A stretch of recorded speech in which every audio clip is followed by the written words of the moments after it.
Hey, Improvement Pill here. I want to welcome you to the second lesson of the Tamed course. If you haven't watched lesson number 1, I suggest that you pause this video right now and click on the link in the description below, because if you want to get the most out of this course, you're going to have to watch all of the videos. In today's lesson, we're going to talk about how habits work, or more specifically, how they are structured. Because remember, our strategy for the next couple of months is to focus all of our energy on creating good new habits. And in order for us to do so, we're going to have to understand how they work. Psychologists know that there's a certain structure that all habits follow. There's dozens of models out there depicting this, but for the purposes of this video, to make things easier for all of us to understand, I'm going to use my favorite model, the habit loop model, which was introduced by Charles Duhigg in his book, The Power of Habit. The habit loop model contains 3 steps. The first step is the cue. The cue can come in many shapes and forms. It can be something in your environment like an object, a sound, or a smell. It could also be a certain time of day,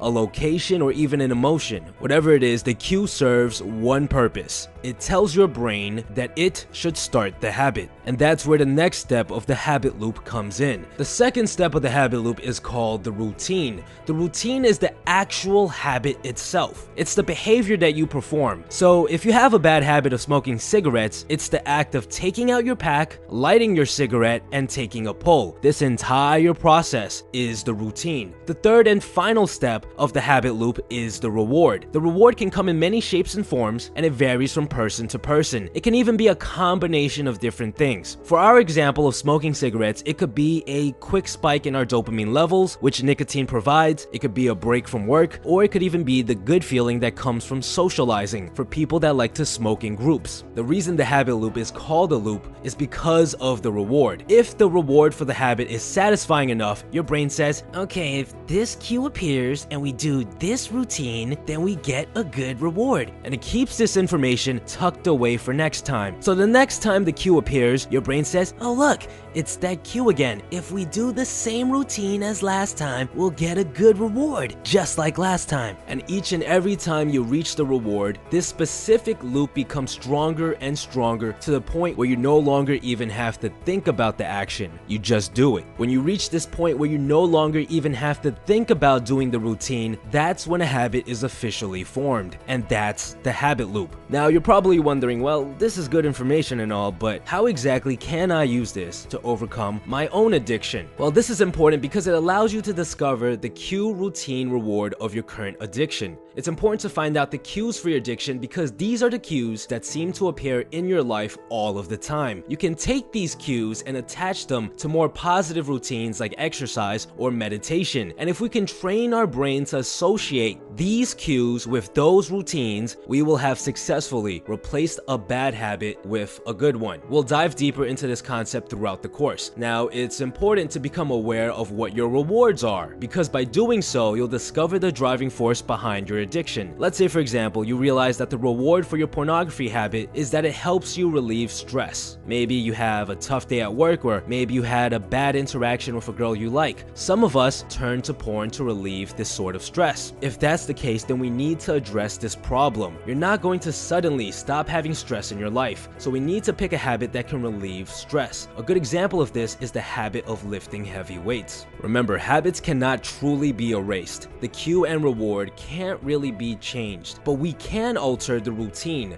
and that's the idea behind this entire course. Replace, not erase. So what I want you to do right now is to grab a pen and paper and start sketching out the habit loop for your own addiction. The routine is pretty obvious. It's the bad habit itself, but the cue can be a little tricky. Most of the time, there's more than one cue. There's a variety of different situations that prompts us to indulge in our addiction. So think of as many as possible and write them down. For example, here's a list of the cues that I wrote back in the day when I was in the process of overcoming my own pornography addiction.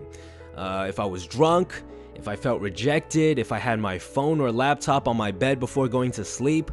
Now, when it comes to identifying the rewards, it can be a bit tricky as well. For one, every single bad habit that is addictive involves an increase in dopamine levels, but we have to dig deeper than that and uncover the main rewards that we crave. In the book, The Power of Habit, Charles Duhigg looked at his bad habit of eating cookies every single day. At first glance, you might think, well, the reward is probably the sugar rush or the satisfaction of hunger, but Duhigg Cupcake soon discovered that it was actually the reward of socializing, because he would get up from his desk, walk to the cafeteria, buy the cookie, and talk to his coworkers. He discovered this by noticing that just eating the cookie wasn't enough to keep him satisfied. He would always want more. We need to think about our own addiction with this attention to detail. A bad habit like pornography might provide you with a sense of validation, because to your brain there's hundreds of girls that want to sleep with you. Another reward could be the fact that it helps you fall asleep. It could also be something that relieves stress. Or maybe it could be something that makes you feel like you accomplished something. There's many possibilities. And the only way to really determine what the rewards are is by analyzing your own life. If you're someone who doesn't feel the urges to masturbate after spending the entire day having a great time with your friends, then the reward for your addiction might be that it satisfies your social needs. If you don't feel the urges to masturbate when you get a massage one day after feeling stressed at work, your reward for your pornography addiction might be the fact that it relieves stress. So it's really up to you to think about this part carefully and hypothesize what the rewards are for your addiction. Chances are you're not going to finish this diagram in one sitting. You're probably going to think of some cues and come to the realization about the rewards throughout the next week or so. So make sure you add those to your diagram, because it's going to play an extremely important role throughout this course. In our next lesson, we're going to talk about how long it takes to form a habit. There's a huge misconception going around about this. Some people say it takes 21 days, some say it takes 90. For the most part, they're all wrong. The Tamed course was brought to you for absolutely free with the help of the patrons of this channel. If you're someone who has found value in this course or would like to help me continue to make these types of videos for free, then you should visit my Patreon page right here or in the description below to check out the perks of becoming a patron. And besides that, stay tuned.